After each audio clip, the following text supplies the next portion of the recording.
नमस्कार, स्वागत है आपका। मैं हूं आपके साथ अनाया शर्मा। आप देख रहे हैं खबर उत्तराखंड। शुरुआत करेंगे खबरों के विस्तार से। प्रदेश के मुख्यमंत्री पुष्कर सिंह धामी अल्मोड़ा पिथौरागढ़ लोकसभा क्षेत्र के प्रत्याशी अजय टम्टा के समर्थन में रानीखेत पहुंचे।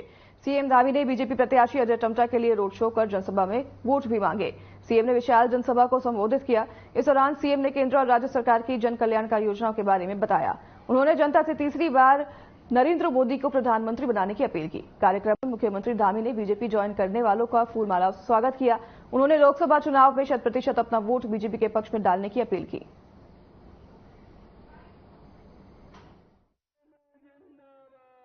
लोकसभा चुनाव के परिप्रेक्ष्य हमारा लक्ष्य है कि भारतीय जनता पार्टी 370 और एनडीए 400 सीटें पार करे। और माननीय पुष्कर सिंह धामी जी हमारे यशस्वी मुख्यमंत्री हैं। आज उनका मेरी विधानसभा में दौरा था।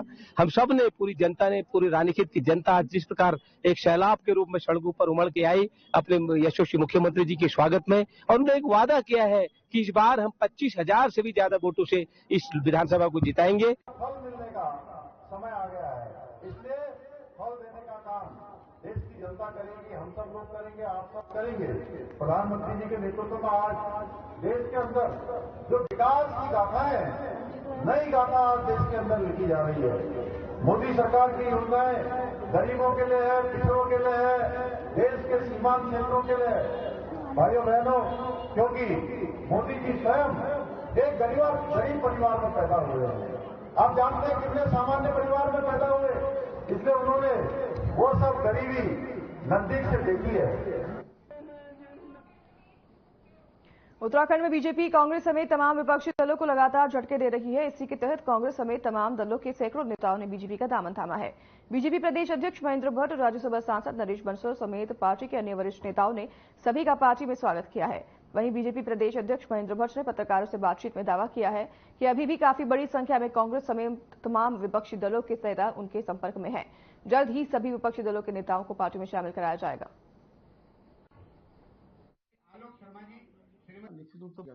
मैंने जब भारतीय जनता पार्टी के अध्यक्ष जी से, मुख्यमंत्री जी से और मेरे बड़े भाई बंशीधर भगत जी से हमने सामने आमने चुनाव लड़ा है। मैं निर्दलीय भी अगर चुनाव लड़ा तो किसी पार्टी जो राजनीतिक दल हैं उनसे कम करके नहीं लड़ा है। मुझे लगभग 22,000 वोट पड़े थे निर्दलीय प्रत्याशी के रूप में भी, और मेरी पत्नी जिला पंचायत अध्यक्ष रही नैनीताल में, और मैं और मेरी वाइफ 8 बार पंचायतों में निर्वाचित हुए।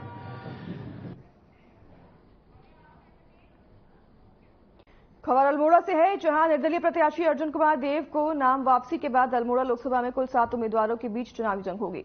उत्तराखंड क्रांति दल से नामांकन पर्चा दाखिल करने के बाद अर्जुन कुमार देव का नामांकन निर्दलीय प्रत्याशी के रूप में स्वीकार किया गया था। केंद्रीय नेतृत्व के निर्देश के बाद यूकेडी के अर्जुन कुमार देव ने नाम वापस लिया है। अर्जुन कुमार ने निर्दलीय नामांकन देने पर चुनाव आयोग पर सवाल उठाए। वहीं निर्दलीय प्रत्याशी के नाम वापसी के बाद बीजेपी, कांग्रेस और बसपा सहित कुल 7 उम्मीदवार चुनाव मैदान में हैं। हालांकि मुख्य मुकाबला कांग्रेस और बीजेपी के बीच है।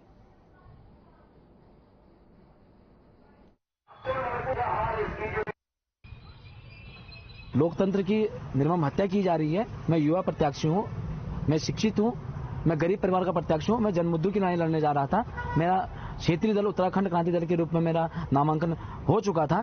इन लोगों ने रातों रात पता नहीं ऐसी कौन सी आफत आ गई कि इन लोगों ने मुझे उत्तराखंड क्रांति दल के पक्ष में मेरा नामांकन हुआ था और इन्होंने मुझे निर्दलीय के रूप में शिफ्ट कर दिया।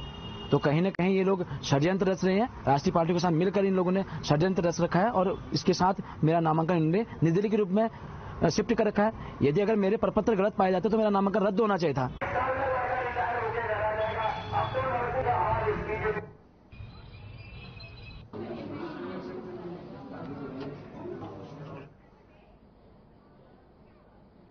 खबर पौड़ी से है, जहां लोकसभा चुनाव को लेकर आचार संहिता के अनुपालन में निर्वाचन विभाग के दिशा निर्देश के अनुसार फ्लाइंग स्क्वाड, एसएसटी और एक्साइज बैरियर टीमों द्वारा जिले की सीमाओं पर विशेष निगरानी की जा रही है।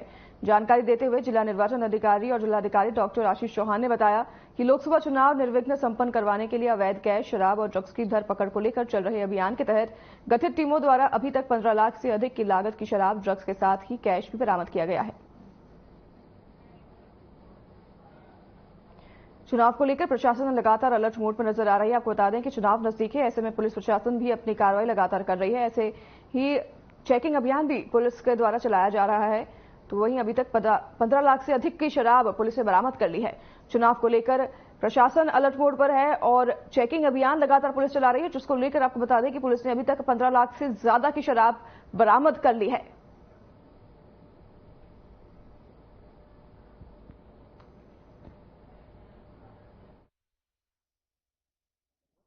अभी हमारी जो फ्लाइंग स्क्वाड्स हैं, एसएसटी है, बैरियर्स हैं और एक्साइज की जो टीम है वो कंटिन्यूसली एनफोर्समेंट भी करी और आचार संहिता के प्रभावी अनुपालन को सुनिश्चित किया जा रहा है। इसी क्रम में हमारा जो कल श्रीनगर में जो कैश या लिकर का जो सीजर हुआ है उसमें 69,000 के आसपास का लिकर सीज किया गया और 3,66,000 के आसपास का हमारा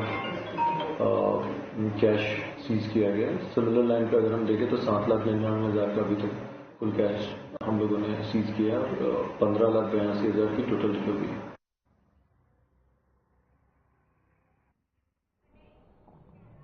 उधम सिंह नगर लोकसभा सीट के कांग्रेस प्रत्याशी प्रकाश जोशी खटीमा पहुंचे, जहां उन्होंने वहां पहुंचकर उनका भव्य स्वागत किया गया। इस दौरान कांग्रेस के पक्ष में मतदान करने को तो वहीं पीलीभीत रोड में प्रकाश जोशी ने चुनाव कार्यालय का भी फीता काटकर शुभारंभ किया। कांग्रेस प्रत्याशी प्रकाश जोशी खटीमा पहुंचे, जहां पर उन्होंने वोट करने की अपील लोगों से की। तो वहीं आपको बता दें कि चुनाव कार्यालय का भी उन्होंने फीता काटकर उद्घाटन किया है। तस्वीरें आप देख रहे हैं। इस दौरान काफी संख्या में लोग मौजूद रहे और कार्यकर्ताओं ने उनका जोरदार स्वागत भी किया है। खटीमा में उनका जोरदार स्वागत किया गया। कांग्रेस प्रत्याशी प्रकाश जोशी खटीमा पहुंचे थे और इस दौरान उन्होंने चुनाव कार्यालय का उद्घाटन किया। तो काफी संख्या में कार्यकर्ता मौजूद थे जिन्होंने उनका जोरदार स्वागत किया। तो वहीं उन्होंने सभी से वोट करने की अपील की है।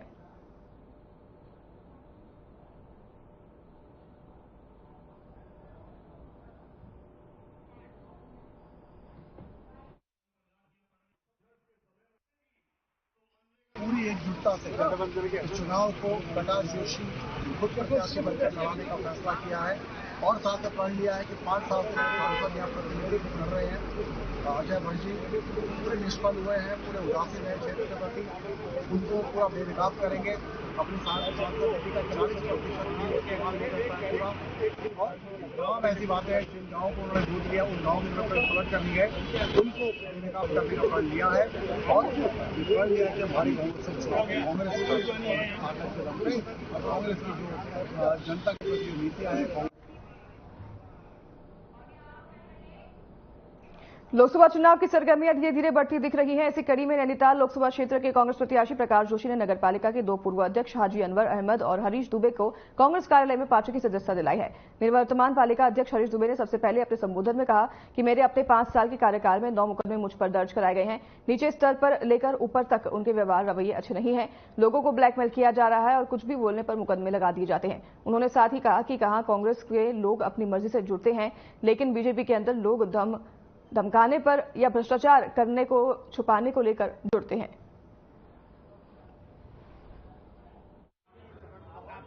मुझे लगा कि मुझे अब ऐसे दल में जाना चाहिए जहां पर सभी समुदाय के लोगों को, सभी वर्गों के लोगों को जो है कि सम्मान दिया जाता है और मुझे लगा कि कांग्रेस ही एक ऐसी पार्टी है जिसमें सभी वर्ग के लोगों को पूर्ण सम्मान मिलता है, मान मिलता है। और यहाँ पर देखिए कि जो लोग जुड़ रहे हैं वो अपने मन से जुड़ रहे हैं और स्वतः जुड़ रहे हैं। और आप देखिए भाजपा में कैसे जुड़ रहे हैं, किसी पे मुकदमा लगा दिया जा रहा है वो जुड़ रहा है, किसी का उत्पीड़न कर दिया जा रहा है वो जुड़ रहा है, या किसी के साथ ब्लैकमेलिंग कर दी जा रही है वो जुड़ रहा है। आप ये लगाइए कि वहां पर आज भाजपा में जो लोग जा रहे हैं वो 2 तरीके के लोग जा रहे हैं।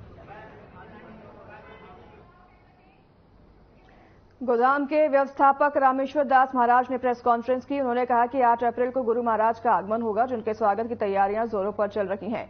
इसके साथ ही उन्होंने कहा कि उत्तराखंड की सबसे बड़ी गौशाला 4000 गोवंश संरक्षण का प्रयास महाराज जी के असीम कृपा से किया जा रहा है। तथा 9 अप्रैल से 17 अप्रैल तक होनी है और प्रथम नवरात्रि से होगी रामनवमी तक। और गुरु महाराज तथा जो शुद्ध भक्त हैं हमारे गुरुदेव तिलन चंद पाद गोस्वामी नवोदय स्वामी महाराज 4 साल बाद आज आ रहे हैं। पहले की कथा करते थे हमेशा, बीच में अभी उनकी कृपा से विशेष उत्साह से लगे बढ़े हैं क्योंकि शुद्ध भक्त हैं कि जो कहते होता है। इनने कहा था कि यहाँ से एकदम पूरे भारत में शुद्ध भक्ति का प्रचार होगा।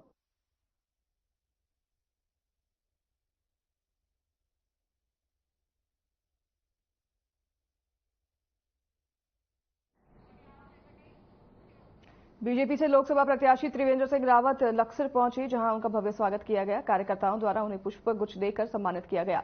इस दौरान कार्यक्रम में राज्यसभा सांसद कल्पना सैनी, कानपुर के पूर्व विधायक और प्रणव सिंह चैंपियन और कई अन्य क्षेत्रीय नेता मौजूद रहे। कार्यक्रम में कांग्रेस छोड़कर आए कुछ लोगों ने भी बीजेपी का दामन थामा। कार्यक्रम के दौरान बीजेपी के नेता प्रधानमंत्री नरेंद्र मोदी की उपलब्धियां गिनवाते नजर आए। त्रिवेंद्र रावत ने रोड शो किया। बीजेपी के इस रोड शो में लोगों की भारी भीड़ उमड़ी।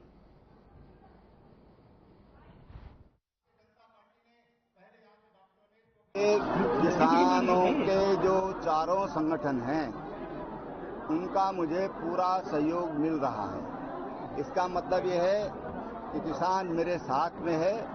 हमने किसानों के लिए बिना ब्याज के ऋण योजना ये हमने किसानों के लिए प्रारंभ की। किसानों ने उसका लाभ उठाया, वो कर्ज से बचे। दूसरी बात, जो किसान हैं उनके जो संगठन है, मैंने बताया कि वो सब हमको सहयोग कर रहे हैं। तपोवन का एक होटल संचालक अपने होटल में पर्यटकों को शराब पिलाता हुआ पकड़ा गया है। पुलिस ने होटल संचालक को गिरफ्तार किया है। होटल से पुलिस को 2 पेटी शराब बरामद हुई है। तपोवन चौकी प्रभारी प्रदीप रावत ने बताया कि उन्हें सूचना मिली थी कि होटल में बिना लाइसेंस के पर्यटकों को शराब पिलाई जा रही है। सूचना के आधार पर पुलिस ने अचानक होटल में छापेमारी की। होटल संचालक इस पर गिरफ्तार हो गया है। आपको बता दें कि पुलिस ने कार्रवाई की थी और उसके पास से 2 पेटी शराब भी बरामद की है। बिना लाइसेंस के लोगों को शराब पिलाई जा रही है, ये शिकायत पुलिस को मिली थी, जिसके बाद पुलिस ने कार्रवाई की और कार्रवाई करते हुए पुलिस ने होटल संचालक को रंगे हाथों पकड़ा और उसे गिरफ्तार कर लिया है। उस पर आगे की पूछताछ की जा रही है। अब बता लें कि होटल संचालक के खिलाफ ये शिकायत दर्ज हुई थी कि बिना लाइसेंस के वो लोगों को शराब दे रहा है और इसी बात पर पुलिस संचालक पर कार्रवाई की गई। होटल संचालक पर पुलिस की कार्रवाई की गई, जिस दौरान पुलिस होटल पहुंची और होटल संचालक को रंगे हाथों पकड़ा और उसके पास 2 पेटी शराब भी पुलिस ने बरामद की है। तो वहीं होटल संचालक को भी पुलिस ने गिरफ्तार कर लिया है और उससे आगे की पूछताछ लगातार पुलिस के द्वारा जारी है।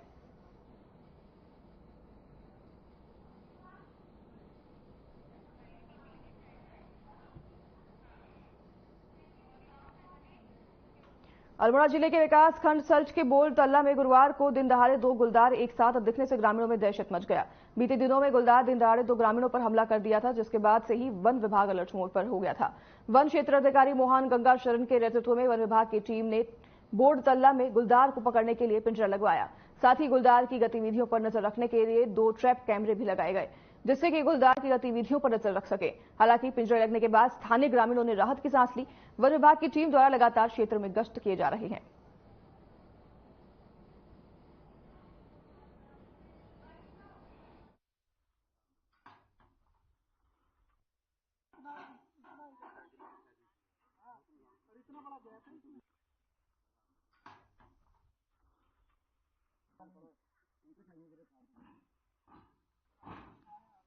दिन जब वो दिनेश जी की भेड़ पर हमला हुआ था, उसे सूचना आ गई थी और उसके बाद दिनेश जी पर हमला हुआ, जगत जी पर हमला हुआ है। हमने उनके साथ मुलाकात की है, उनको उचित मुआवजे कागज बनवाए हैं, उनसे पूरी घटना की जानकारी ली है कि ये घटना कब और कहां पर हुई है। प्रथम दिन ही हमने पिंजरे के लिए अनुमति के लिए अपने उच्च अधिकारी के पास प्रार्थना पत्र भेज दिया था और साथ ही साथ हमारी टीम नियमित रूप से प्रतिदिन वहां पर गश्त बनाए हुए एरिया की जांच कर रही है। जो वहाँ के जनप्रतिनिधि हैं, ग्राम प्रधान, सरपंच और अन्य जो एक्टिव लोग हैं, उनसे हम मुलाकात कर रहे हैं और वहाँ के लोगों को जागरूक कर रहे हैं किस तरह वो अपनी और अपने साथी।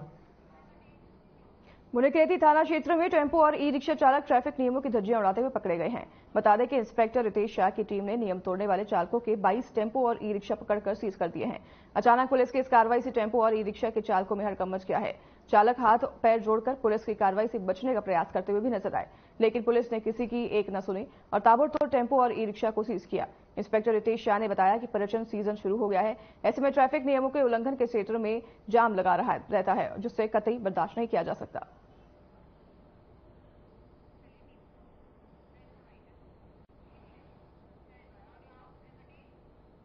लोकसभा चुनाव को लेकर राजनीतिक पार्टियां भी एक दूसरे पर आरोप प्रत्यारोप करने में पीछे नहीं हट रही हैं। एक तरफ बीजेपी कह रही है कि कांग्रेस ने हिमाचल, कर्नाटक और तेलंगाना में जो जनता से वादे किए हैं वो हवा हवाई साबित हो रही हैं। इस पर कांग्रेस के प्रदेश महामंत्री नवीन जोशी ने बीजेपी पर तंज कसते हुए कहा कि भारतीय जनता पार्टी को जनता से किए गए वादे पूछने का कोई अधिकार नहीं है। इसके साथ ही बीजेपी के जो जनता से किए गए वादे थे वो सिर्फ और सिर्फ जुमले साबित हुए हैं।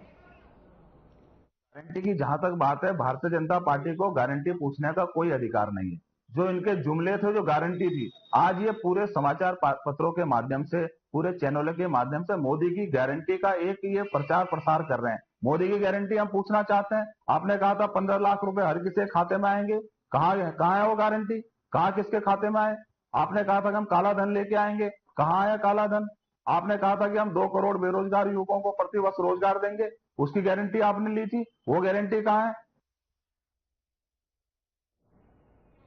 आगामी लोकसभा चुनाव के बीच देवभूमि उत्तराखंड के लिए मुख्य विपक्षी दल कांग्रेस पार्टी ने अपने ओबीसी विभाग के लिए गौरव चौधरी को नया प्रदेश अध्यक्ष नियुक्त किया है। इस बात को लेकर कांग्रेस के प्रदेश संगठन उपाध्यक्ष मथुरा जोशी ने कहा कि गौरव चौधरी नौजवान साथी हैं। साथ ही उन्होंने कहा कि गौरव चौधरी ओबीसी समाज से आते हैं तो उनकी अध्यक्षता से हमारा ओबीसी विभाग मजबूत होगा और विशेष रूप से हरिद्वार जनपद में रह रहे ओबीसी और गुज्जर निवासियों का फायदा भी कांग्रेस पार्टी को मिलेगा।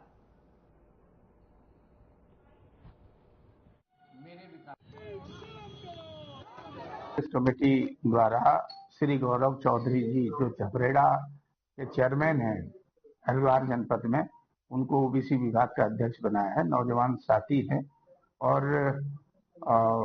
जो हमारा ओबीसी डिपार्टमेंट है या ओबीसी का इलाका है हरिद्वार में, अधिसंख्य है ओबीसी और गुज्जर जाति से वो आते हैं।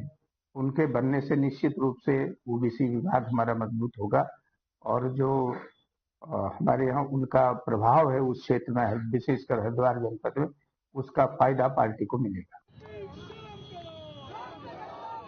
लोकसभा चुनाव से पहले कांग्रेस पार्टी को लगातार बड़े झटके लग रहे हैं। सबसे पहले पूर्व मुख्यमंत्री हरीश रावत के करीबी गोपाल रावत ने कांग्रेस पार्टी को अलविदा कहा और बीजेपी ज्वाइन कर ली। तो वहीं कांग्रेस नगर अध्यक्ष की जिम्मेदारी संभाल रहे गुरदीप सिंह ने भी पार्टी के सभी दायित्वों से इस्तीफा दे दिया है, जिसको लेकर वरिष्ठ कांग्रेस नेता हरेंद्र बोरा और पूर्व अध्यक्ष रामबाबू मिश्रा ने अपना संयुक्त बयानों में कहा कि जो पार्टी छोड़कर जाना चाहता है वो स्वतंत्र है।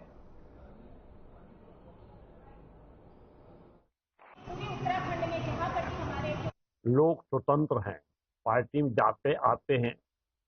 हाईकमान का किसी को रोक तो है नहीं। कोई भाजपा का ज्वाइन करता है, कोई भाजपा से कांग्रेस में भी बहुत लोग आते हैं, ऐसा नहीं। लेकिन ये है कि हमारे लोगों को प्रलोभन दिया जाता है। लोगों पर दबाव इतना है कि इनकी सीबीआई और कितनी संस्थाएं हैं जो लोगों पर दबाव डाल रहे हैं, तुमको जेल में डाल देंगे, तुम काला धन लूट रहे हो, ये करोगे वो करो। इस दबाव में लोग आके सरकार अपनी पार्टी छोड़कर भाजपा को ज्वाइन करवाते हैं जबरदस्ती। जिलाध्यक्ष जी का बहुत बहुत आभार व्यक्त करता हूं कि उन्होंने मुझे इस जिम्मेदारी काबिल समझा। अब हमारे लोकसभा चुनाव बहुत नजदीक हैं और थोड़ा कम टाइम मिला, मगर इसी टाइम में हम खरा उतरने का पूरा प्रयास करेंगे। हमारा प्रयास रहेगा कि हर बूथ में जाके हर जनता से हम संवाद करें और कांग्रेस को अपने लाखों से बुलंद दिलाने का हम काम करें। इसके लिए हम पूरा प्रयासरत रहेंगे और बाकी जनता जनार्दन महान है। कांग्रेस पार्टी जो है बहुत पुरानी पार्टी है जिसने देश को आजाद कराया और ये गांधी जी की पार्टी है हमारे। मेरा तो ये कहना है कि जिस देश को इंदिरा गांधी जी जैसी आयरन लेडी ने जो है कुशल नेतृत्व किया, जब पूरे दुनिया में आर्थिक मंदी आ गई थी तो मनमोहन सिंह जैसे हमारे जो है पूर्व प्रधानमंत्री रहे, उन्होंने भारतवर्ष में कभी वित्तीय संकट नहीं आने दिया। तो देखिए आज पार्टी छोड़ के वही लोग जा रहे हैं जिनके ऊपर दबाव है। बड़े बड़े उद्योगपति हैं जिनको डर है कि कहीं हमारे भी ईडी का छापा न पड़े। हल्द्वानी में राजनीतिक दल के बिना अनुमति के कॉल सेंटर चलाए जाने का मामला सामने आया है। कांग्रेस नेता की ऑब्जर्वर की गई शिकायत के बाद सहायक रिटर्निंग अधिकारी ने मामले की जांच करते हुए संबंधित पार्टी को नोटिस जारी किया है। साथ ही 48 घंटे के भीतर पार्टी के पदाधिकारी को अपना पक्ष रखने के निर्देश दिए हैं। सहायक रिटर्निंग अधिकारी हल्द्वानी एपी वाजपेयी ने इस मौके पर कहा कि पार्टी विशेष का कॉल सेंटर चलाया जा रहा था, जिसको लेकर निर्वाचन विभाग की टीम ने जांच करते हुए नोटिस जारी किया है, जिस पर 48 घंटे में जवाब मांगा गया है।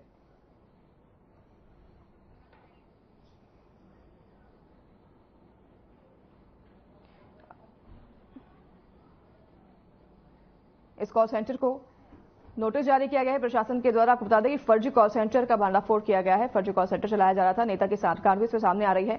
तो वहीं इस पूरे मामले पर पुलिस ने कार्रवाई करते हुए इनको नोटिस जारी कर दिया है और जवाब भी देने के लिए कहा गया है। प्रशासन को मिली एक गुप्त सूचना पर इस कॉल सेंटर पर कार्रवाई करते हुए उसका भांडाफोड़ कर दिया है और वहीं इसे नोटिस जारी कर दिया गया है। जवाब मांगा गया है फर्जी कॉल सेंटर से और आपको बता दें कि संबंधित पार्टी को भी नोटिस जारी कर दिया गया है, जिसका कनेक्शन इस कॉल सेंटर से बताया जा रहा है। वहीं आपको बता दें कि कार्रवाई करते हुए नोटिस जारी कर दिया है फर्जी कॉल सेंटर को।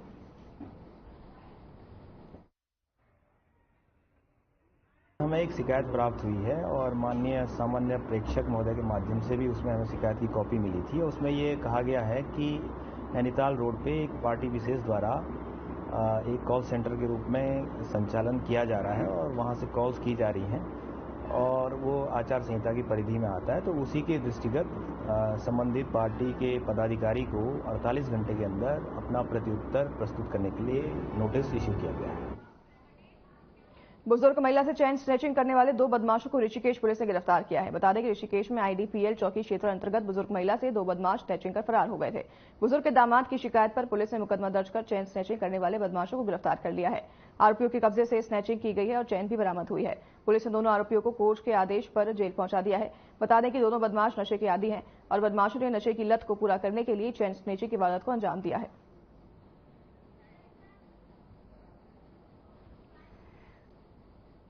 चेन स्नैचिंग के वारदात को अंजाम देने वाले आरोपियों को पुलिस ने गिरफ्तार कर लिया है। आपको बता दें कि ये स्नैचिंग करते थे बदमाश। 2 ऐसे बदमाश हैं जिन्हें पुलिस ने गिरफ्तार किया है और पुलिस ने कार्रवाई करते हुए इनसे काफी चेन भी बरामद की है। आपको बता दें कि ये चेन स्नैच करके फरार चल रहे थे, जिनको पुलिस ने गिरफ्तार कर लिया है। उनके पास से चेन भी बरामद की है पुलिस ने।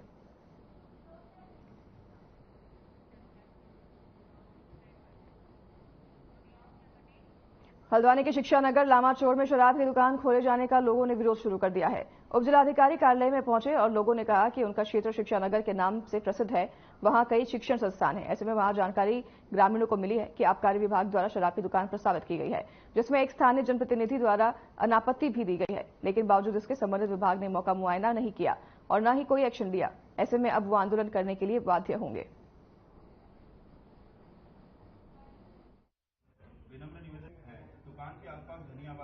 देखिए, जो हमारी एक्साइज पॉलिसी है इसके तहत कुछ प्रोविजंस हैं और एक दुकान आबकारी विभाग द्वारा प्रस्तावित की गई है और इसका विरोध स्थानीय लोगों द्वारा किया जा रहा है और क्योंकि ज्ञापन यहाँ पर प्रेषित इनके द्वारा किया गया है, आबकारी विभाग को इसमें जांच हेतु बताया गया है। साथ ही इसमें लॉ एंड ऑर्डर की क्या स्थिति है उसकी भी जांच की जा रही है। हमारे लामाचौड़ क्षेत्र में जो शिक्षा नगर के नाम से लामाचौड़ को जाना जाता है, वहाँ पहले से ही अवैध कारोबार शराब का हो रहा है और आज की डेट में एक अंग्रेजी शराब की भट्टी हमारे लामाचौड़ शिक्षा नगर में स्वीकृत की गई है, जो प्रस्ताव यहां से जा चुका है और उसमें क्षेत्र के एक जनप्रतिनिधि का उसमें एनओसी भी जारी की गई है, जो बड़ा दुर्भाग्य का विषय है। तो हम उस क्षेत्र में किसी भी हद तक जाकर, चाहे हमें आत्मदाह तक जाना पड़े, हम उस क्षेत्र में शराब की भट्टी नहीं खुलने देंगे। शराब का हम खुला विरोध करते हैं।